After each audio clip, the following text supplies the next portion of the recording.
Un placer saludarlos a todos. Mi nombre es Rosalba Joaquí y para efectos de este curso Propiedades y Contaminación del Suelo para la tarea número 5 he escogido la actividad de contaminación del suelo, disposición de residuos sólidos urbanos. Tarea que se entregará a la doctora Luisa Fernanda Calderón.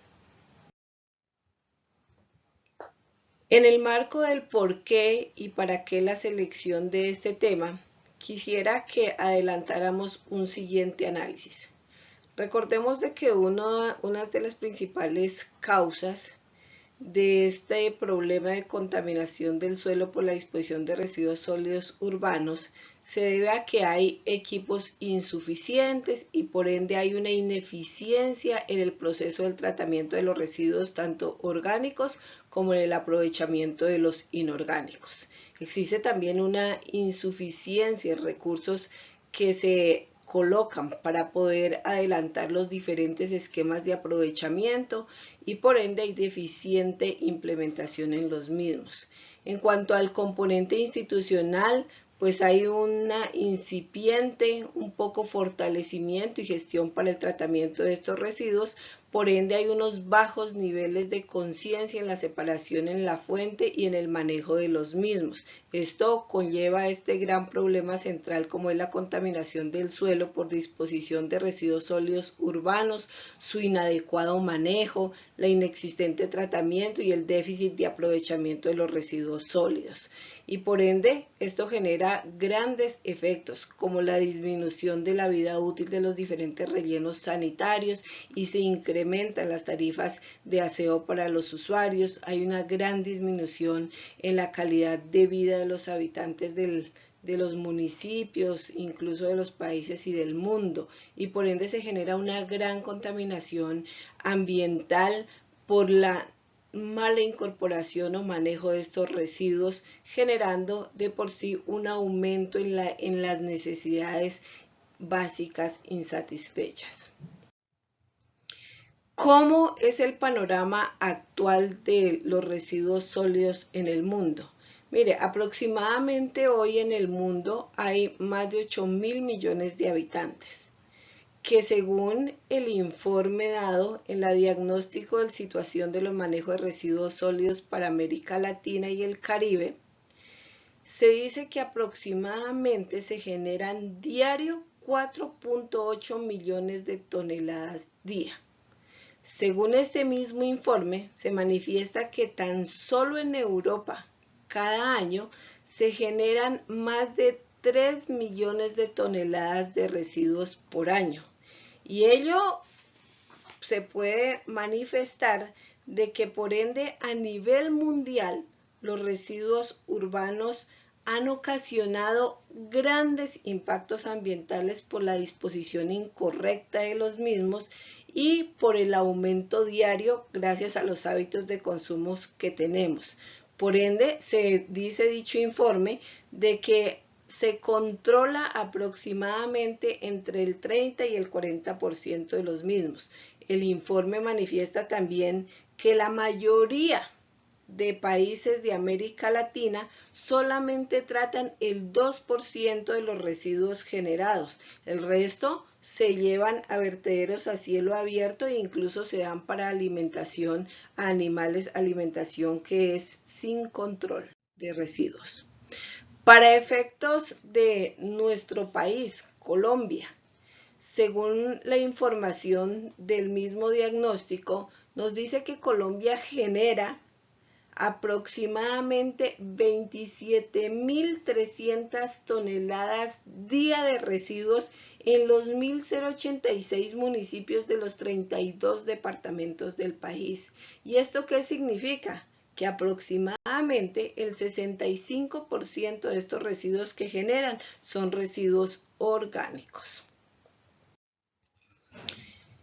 Y dentro de los tipos de contaminantes que podemos encontrar aquí, pues dentro del mismo diagnóstico adelantan unas proyecciones y dicen que para el año 2050 se estima un crecimiento de la población casi en el doble de lo que hoy estamos y que por ende la producción de residuos se estima en 11 millones de toneladas día.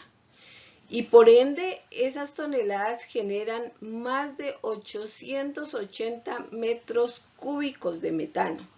¿Y qué significa el metano? Recordemos que es un contaminante atmosférico, que incluso es un gas efecto invernadero.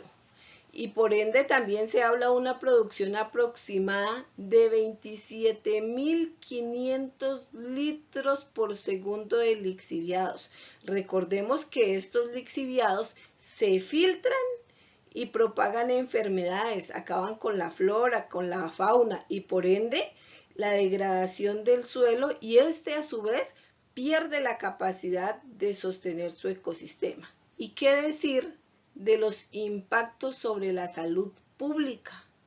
Al estar contaminada el agua, se incrementan más los impactos sobre la seguridad personal de cada ciudadano, la contaminación del aire, porque donde hay vertederos a cielo abierto hay una contaminación impresionante, la contaminación de las aguas superficiales y subterráneas que finalmente las llevamos al consumo humano y por qué no la contaminación visual y paisajística que por donde hay vertederos pasamos y se encuentran también diferentes roedores y otros tipos de fauna. Como podemos observar, de ello se generan diferentes estrategias para la gestión sostenible de los suelos contaminados por esta actividad y por ende tenemos unas prácticas más usuales en el manejo de los residuos sólidos. Dentro de esas prácticas tenemos la reducción, que es reducir por ende la cantidad de residuos que se generan. La reutilización, poder reutilizar y prolongar la vida útil de algunos productos. El tema de reciclaje. ¿Por qué? Porque en ello se puede generar la transformación de materiales contenidos en el desecho y se pueden reutilizar nuevamente. La compostación. ¿Qué significa esto? Manejar la conversión biológica de la materia orgánica y por ende poder sacar un abono orgánico que nos permita llevarlo a los diferentes suelos y sirve para la producción agropecuaria.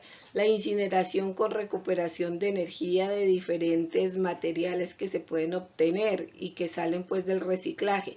Y por ende estaría el relleno sanitario, que es un sitio por lo general que se aleja de las diferentes ciudades y que se escoge para enterrar los residuos sólidos de manera técnica. Ello nos lleva a tener unas grandes conclusiones, diríamoslo así, y por ende podemos manifestar que una de las primeras conclusiones es que los residuos sólidos urbanos se caracterizan sobre todo por su alto porcentaje de materia orgánica. Y de hablar hoy de materia orgánica, no sabríamos también de qué calidad cuando la producción se está dando de una manera, digámoslo así, con bastante toxicidad. Para este caso el porcentaje depende de la parte local, rural o urbana y de los desechos socioeconómicos y culturales y por ende que son los hábitos de consumo.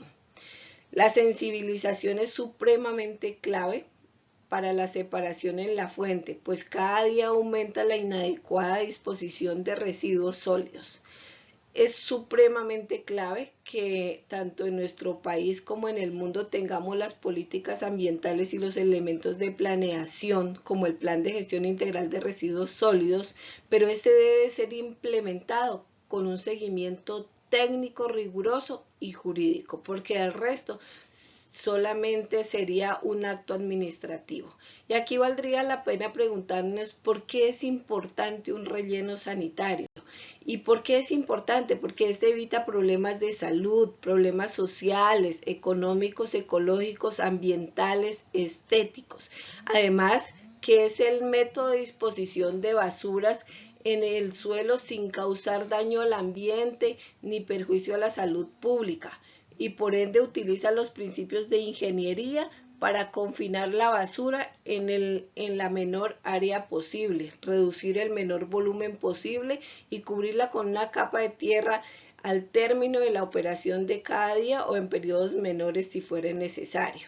El sistema de tratamiento de los lixiviados generados en el relleno sanitario y poderlos manejar con cumplimiento a la normatividad ambiental es supremamente clave para que estas aguas finalmente vertidas a los ríos ya tengan un tratamiento y que no contaminen más de lo que pueden contaminar si no se tratan.